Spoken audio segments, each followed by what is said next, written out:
Hello everyone. Welcome back to the channel. I'm your host, Cryptid Master KD, coming at you from the lair of the Cryptid Master KD YouTube channel.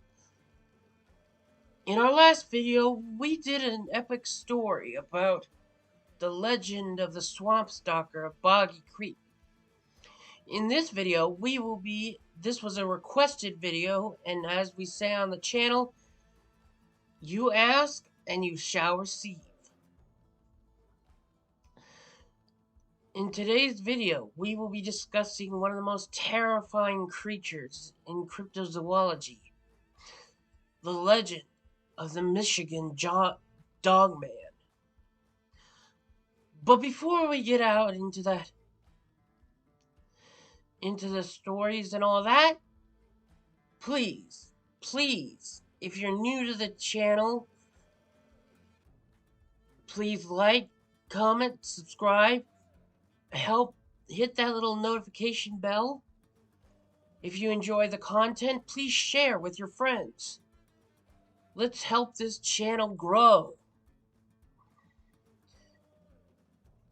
And with that out of the way, people, let's get into some facts and cryptid stories.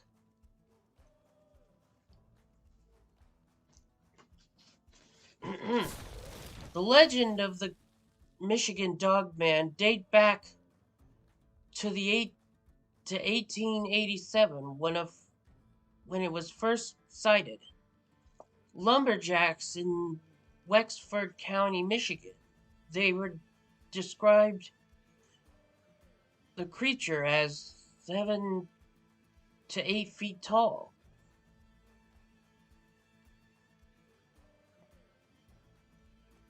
With a large head of a dog and the torso of a man. It had light blue eyes, although in some descriptions it's described with yellow, amber, or pure red eyes, or blue eyes. I theorize that this distinguishes a male from a female. It has a howl that sounds like a human scream and said to walk upright on 2 legs. While many dismiss the dogman as a myth, some believe it's a cryptid or a spiritual protector of ancient Native American burial sites, as is the theory of the beast of Bray Road. The creature has been compared to other legendary beings, such as the beast of Bray Road, or in Wisconsin, suggesting a border control phenomenon, and surrounding similar sightings across North America. However,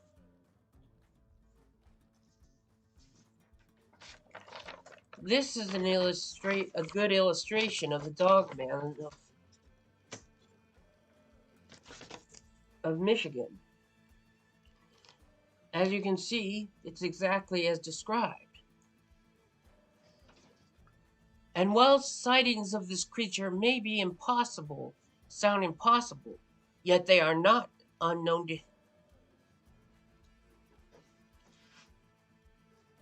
new to history. Stories of dog-headed humanoids is very old. In ancient Egypt, the Egyptians saw Anubis, their god of the underworld, which was described as a jackal-headed man.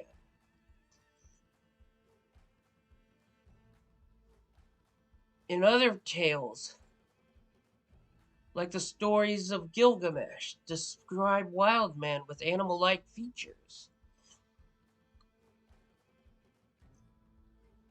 And other tales, like the story of Nebuchadnezzar in the Bible, who was cursed to wander the fields as a wolf man, as a wolf.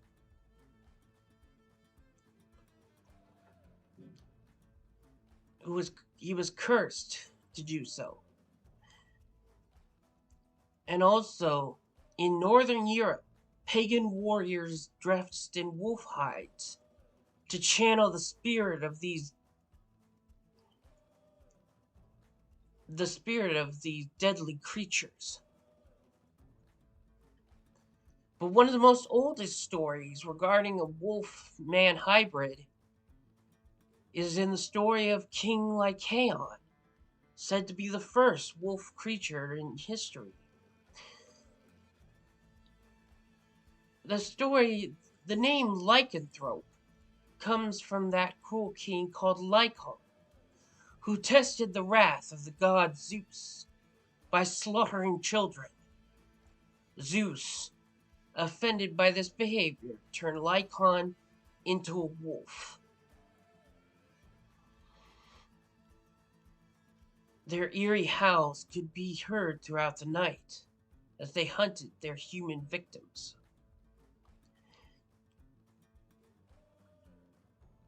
And in medieval history, the werewolf and witch trials of Northern Europe. For back then, superstition and the sword ruled. And also, the fear of werewolves was a high-ranking thing, like in the case of the Beast of Gévaudan, which I did a video of some time back, and you can look it up for yourself on my channel.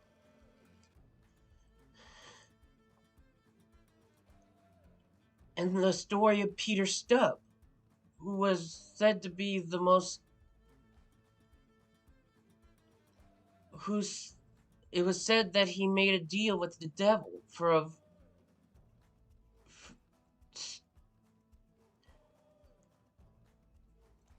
Peter Stubb, you see, in German history, was...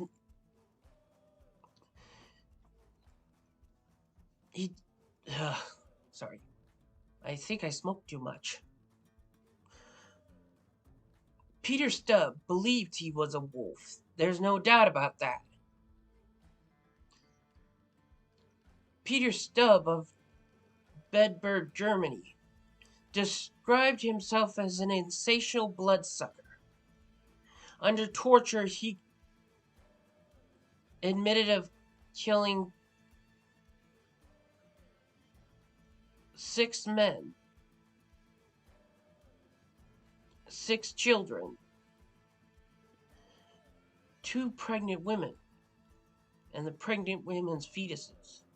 Stubbs said that the devil gave him a belt that was made of wolfskin, and when he put it on, it transformed him into a werewolf.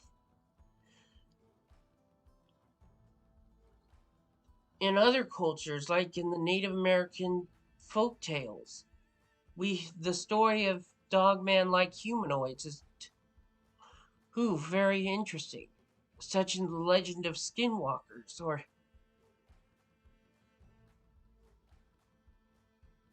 or other gruesome creatures. So we're saying here that the tale of a dogman-like creature is very, very old.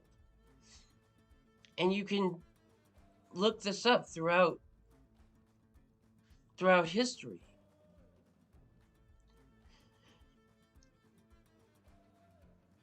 Okay, now that we got some facts out of the way, let's get into a couple stories. Our first story begins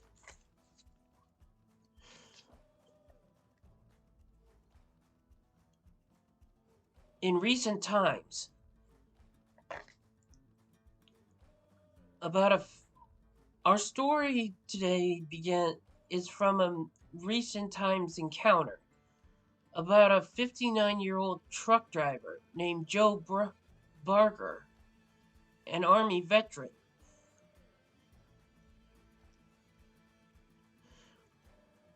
who had pulled over in the area to fix something in his truck. He felt this eerie feeling of a presence in the woods around him. Behind, he heard a chilling scream coming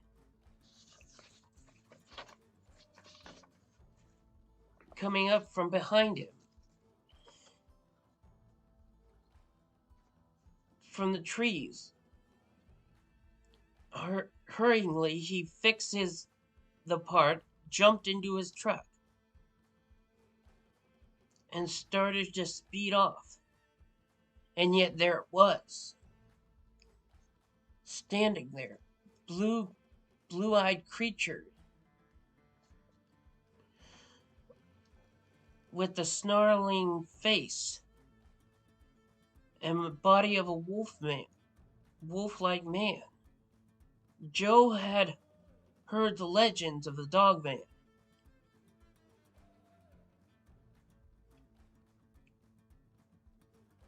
Stories, and now he was seeing it for himself.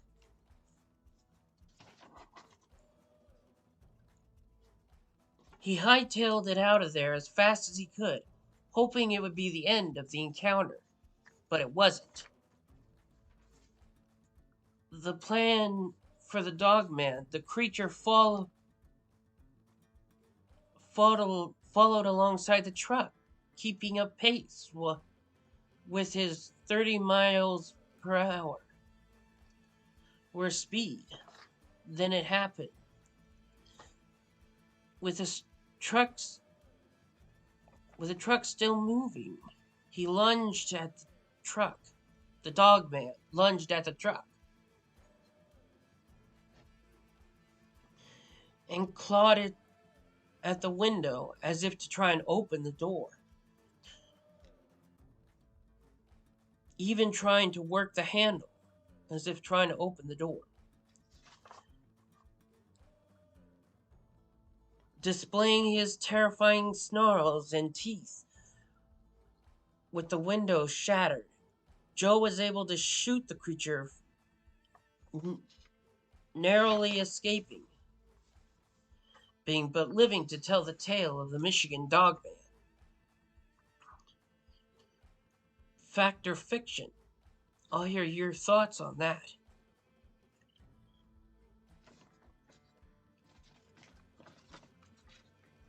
And I'll hear your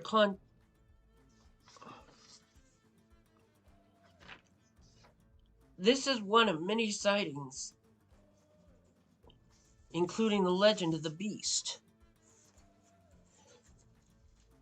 But this next sighting shows a more sinister side to the legendary creature in Jefferson County. A man named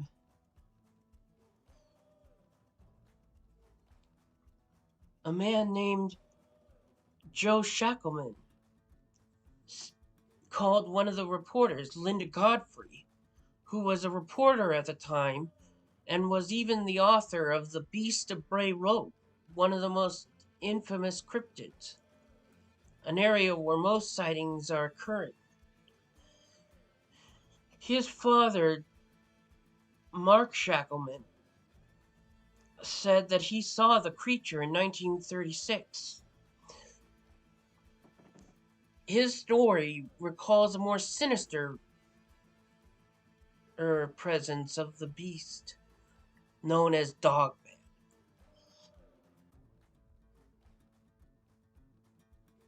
In 1936, Mark Shackleman worked as a security guard at a local Christian asylum.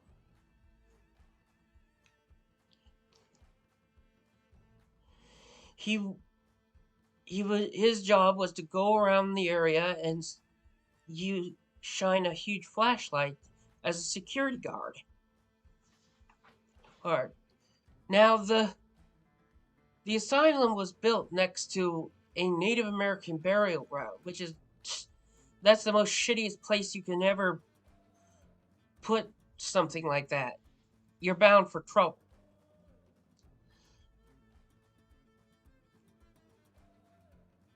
When Mark Shackleman was making his rounds one night, he saw this weird looking creature digging in one of the effigy mounds. He shined his light on it, and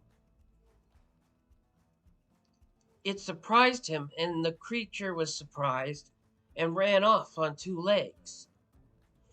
The next night, he was hoping to make his he was hoping to have another sighting of the creature, so he went to the same burial ground, and that's when he saw the creature again. This time, the creature turned around, looked him right in the eye, and said what he described in a proto-human language, the word Gadara, which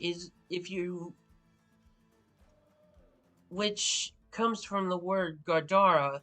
The word Gadara comes from the Bible.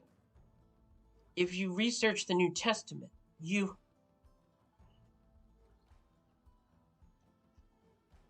learn of a place called Gadara, where Jesus exorcised demons from where Jesus exorcised a man who was filled with demons, known as Gadara. But if this interested you, please leave your comments in the section below.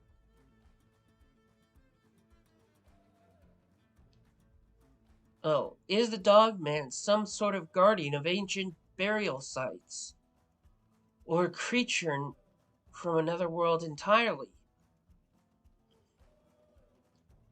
If you want a part 2 to this, because I'm planning to do several more videos. One on Lake Peppy. He's Lake Monster Peppy. Perhaps if you want it, Lizard Man. Leave your thoughts in the comments. Hit like, comment, and subscribe. If you're new to the channel, please enjoy. And that concludes our stories. And remember, I love you all. Peace out.